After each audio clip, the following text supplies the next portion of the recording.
Hi, this is marriage and family therapist Abe Kass. Today's topic, how to heal from emotional abuse if you are the abuser, using the 8 relationship guidelines for past abusers. If you are a former abuser, you can fix the relationship you broke and contribute to your partner's healing. Know that emotional abuse recovery is a process. Just like any type of healing, it takes time and effort.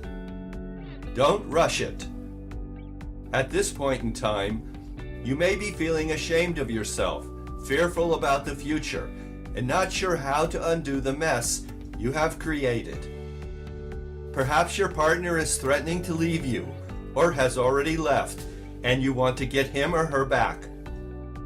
To start, know you can fix the relationship you broke and contribute to your partner's healing. And the only way you can achieve this is if you acknowledge your abusive behavior and work through it with your partner so he or she can begin to trust you and feel safe around you once again. Typically, individuals who abuse others have either low self-esteem or as children grew up in homes where emotional abuse was present. Or if you are a man, you were taught that men have the right to control women. If any of this is true for you, you certainly can change for the better. There are ways you can find to improve your self-esteem, to educate yourself, so that you will know how to treat your partner with respect, and to accept that men and women are equal in value. As we discuss this matter, I am going to assume 3 things. 1, you have abused your partner in the past.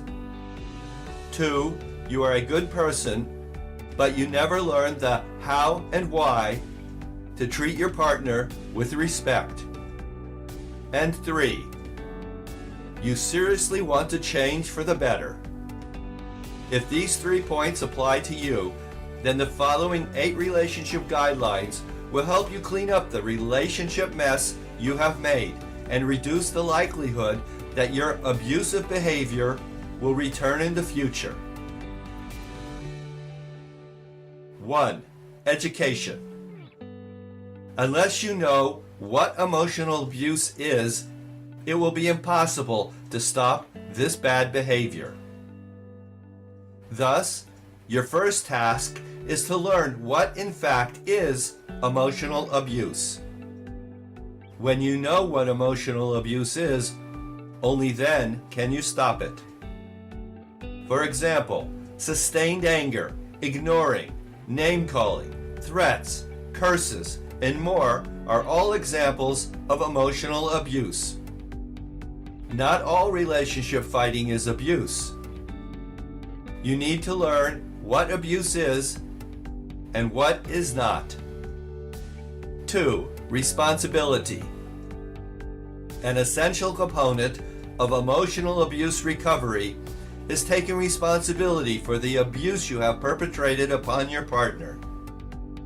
In other words, you have no one to blame for your bad behavior except yourself. You need to accept this fact, or you will never stop your abusive ways. If you blame someone else for your bad behavior, what you are saying is that another person is controlling you. They determine your behavior. If this is what you believe, this means you can't control yourself, that your behavior, good or bad, is dependent upon someone else.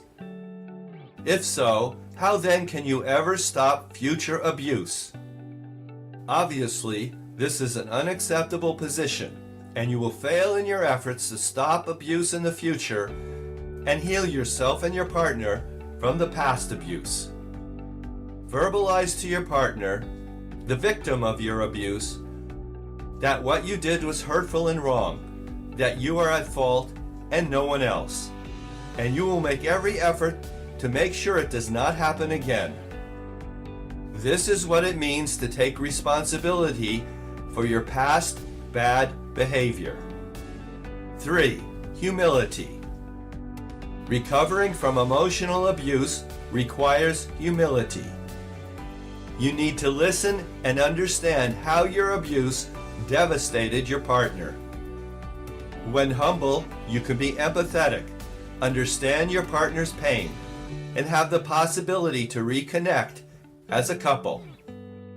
Let your partner describe in detail his or her feelings without becoming defensive.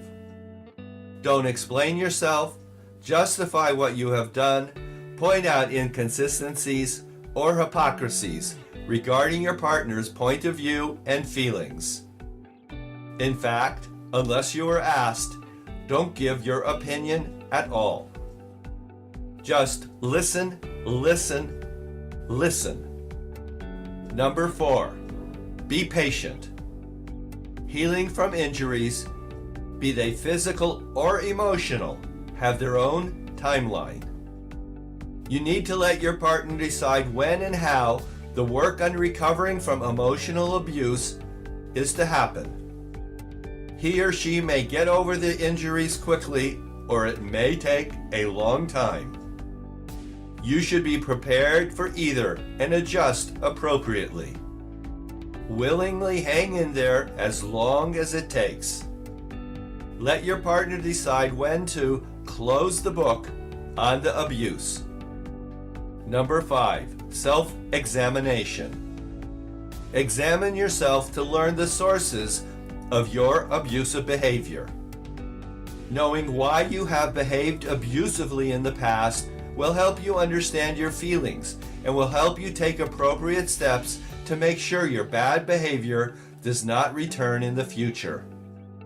If you do not know where in your life your abuse has come from, stopping your bad behavior will be more difficult.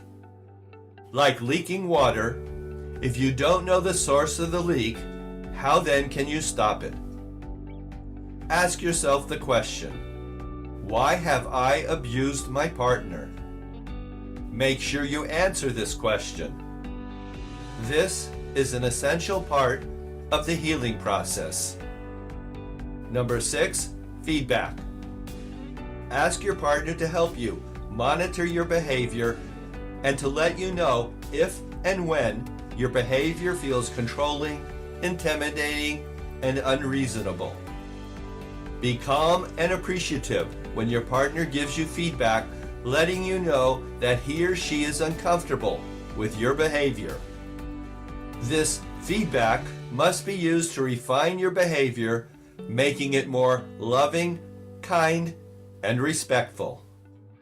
Your partner's perception is what matters. It does not matter whether or not you feel you are controlling, mean, and threatening.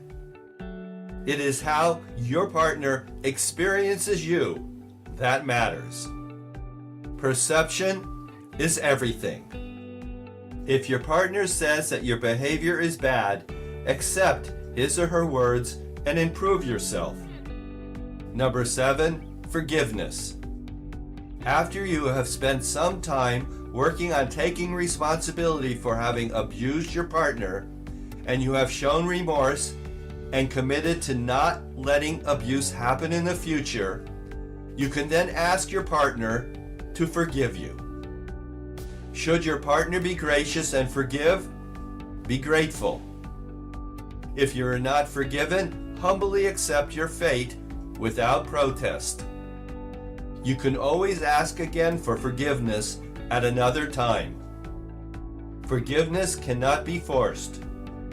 Genuine forgiveness requires that your partner feel in his or her heart that you have made amends and it will not happen again in the future. Because forgiveness is a feeling and cannot be forced, the feeling of forgiveness must come naturally. However, how you behave during the recovery period will greatly influence whether or not, in the end, you will be genuinely forgiven.